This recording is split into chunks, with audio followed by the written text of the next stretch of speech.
बिल्कुल श्रेया, स्टॉक का नाम है सीसीएल। सीसीएल प्रोडक्ट्स है इसका शायद नाम। 972 पर ट्रेड करें सीसीएल प्रोडक्ट्स। टॉप लगाएंगे 960, करीब 12 रुपए का स्टॉप है।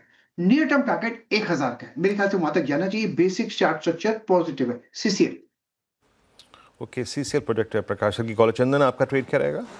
बिल्कुल, मेरा एक ट्रेड रहेगा एमटार टेक, जो पिछले 5-6 दिनों से ट्रेड कर रहे हैं हम लगातार, और अच्छा खासा मोमेंटम है। इनफैक्ट कल के दिन का बीटीएसटी ट्रेड भी ये था।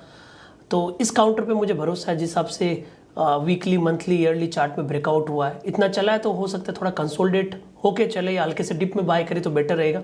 बट सेटअप काफ़ी अच्छा लग रहा है। मेरा मानना है 3050 के आसपास का सपोर्ट काम करेगा। ऊपर में 3380 तक के टारगेट यहाँ पे बनने चाहिए। ओके, अमित जी बताइए आप क्या ट्रेड ले रहे हैं? जी अनुज जी, मैं नेटवर्क टेक्नोलॉजीज के साथ जाऊंगा। यहाँ पे एक रेंज ब्रेकआउट नजर आ रहा है। स्टॉक अच्छा खासा कंसोलिडेट किया है मूविंग एवरेजेस के ऊपर, और फाइनली एक यहाँ पे मूव आ रहा है। लगभग 3420 नेटवर्क टेक्नोलॉजीज का प्राइस है। इसे बाय करें। स्टॉप लॉस हम रखेंगे 3330 का, और टारगेट्स रहेंगे 3600 के। चलिए, अच्छा एक काम करेंगे, थोड़ी नज़र नहीं लगाएंगे मार्केट पर। अब जैसे ही बोलते हैं ना रिकवरी आ गई वो फेल हो रही है देखिए जरा एक बार निफ्टी का, जैसे ही बोला रिकवरी आ गई, वो किसी को अच्छी नहीं लगी बात। मिड कैप की बात कर रहा हूँ मैं खास तौर से स्पेसिफिकली। निफ्टी चलो फिर भी अभी ग्रीन में, जैसे ही मिड कैप ग्रीन में आया, बस कोई ना कोई वहाँ पर बंदूक लेके बैठा था कि बस अपना आगे ट्रिगर दबा दो। और अब फिर हम डेलों पे तो नहीं है, लेकिन गिरावट तो है। बहुत टफ मार्केट है सच बताऊँ तो। मतलब कल मैं जब वो पोस्ट बजट हमारा इवेंट था, उसमें मुझसे जब पूछा कि आपका क्या हुआ, तो मैंने कहा कि बस मुझे ये बता दो कि अगले कुछ दिन 9:15 से 3:30 तक टाइम काटेंगे कैसे क्योंकि देख अब दिक्कत क्या है, ज़्यादातर कॉल्स में रिस्की है, स्टॉप लॉस लगेगा, ऐसा कुछ होगा। वैसे ठीक है, एक आध सेक्टर ऐसे, अब ये हिताची अच्छा चल रहा है, एबीबी अच्छा चल रहा है, ठीक है, ऐसे मिल जाएंगे आपको स्टॉक्स, लेकिन अदरवाइज बहुत टफ है मार्केट।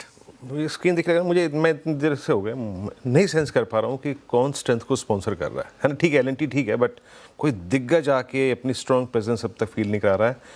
बट चंदन, एक बात आपसे पूछनी थी। आई मीन एमसीएक्स आप लोगों ने काफ़ी अच्छे तरीके से प्ले किया हायर साइड पे। अब एक हमारी डिवीज़न होती है that's called RMS, risk management system, है ना वो क्या कह रही है, इसको कैसे हैंडल करना है एमसीएक्स को?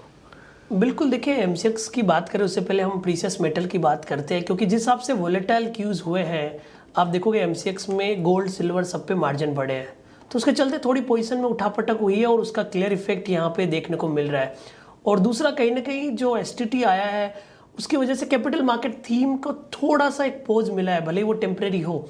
तो जितने भी एक्सचेंज रिलेटेड या फिर मार्केट रिलेटेड कंपनीज है, वहाँ पे थोड़ा सा कंसोलिडेशन हुआ है। बट एक चीज़ ध्यान में रखना पड़ेगा कि प्रीशियस मेटल का मेजर साइकिल इंटेक्ट है, और एमसीएक्स हो या कोई भी प्रीशियस मेटल हो, काफ़ी बड़ा मूवमेंट दिखा चुका है, तो थोड़ा कंसोलिडेट यहाँ पे हो सकता है। तो मेजर बायस तो नेगेटिव नहीं हुआ है, बट शॉर्ट टर्म के लिए थोड़ा कंसोलिडेट हो सकता है। मेरा ऐसा मानना है कि 2000 वापस आता है तो एमसीएक्स वापस बेस्ट बाय बनेगा 2400-2500 की रैली के लिए। बट 2-4 दिन के लिए बात करें तो मेरे हिसाब से थोड़ा काउंटर को वेट एंड वॉच अवॉइड करने की यहाँ पे सजेशन रहेगी। और दूसरा, एक देखोगे कि अक्रॉस द एसेट क्लास में उठापटक हुई है, चाहे आप इंडेक्स की बात करें या फिर गोल्ड सिल्वर की बात करें या यूएसडी आईएनआर रहे, तो सब जगह मार्जिन का स्विंग देखने को मिलेगा, और उसके चलते आपको इंडेक्स में भी फटाफट उठापटक देखने को मिलेगी। उसका आपको ध्यान में रखना चाहिए यदि आप ट्रेडर है तो। ओके, मीनवाइल एशियन पेंट्स में अच्छी रिकवरी आ रही है। जो क्रूड ओवरनाइट 5-6% गिरा है, इसका एक बड़ा इम्पैक्ट माफ कीजिएगा, बड़ा इम्पैक्ट दिख रहा है आपको। सनी जी, ये गुड मॉर्निंग। एशियन पेंट्स पर क्या व्यू रहेगा आपका? ये बड़ी गिरावट के बाद क्या वापस बाइंग जोन में आया? सनी जी, तो आप अनम्यूट करिए। आवाज आ रही?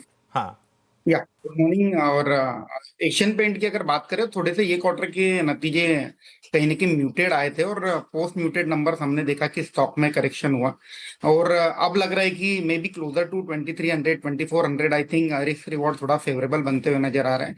हमें लगता है कि जो कंपनी की जो फेयर वैल्यू है मीडियम टू लॉन्ग टर्म के लिहाज से 2800 रुपीज की है, और जिस तरह से आपने कहा कि कहीं ना कहीं क्रूड ऑयल में भी करेक्शन हुआ है, तो टू सम एक्सटेंट सेंटिमेंटली भी कहीं ना कहीं एक सपोर्ट देते हुए नजर आएगा। तो Asian Paint again from a price target of 2800 one can approach Asian paint.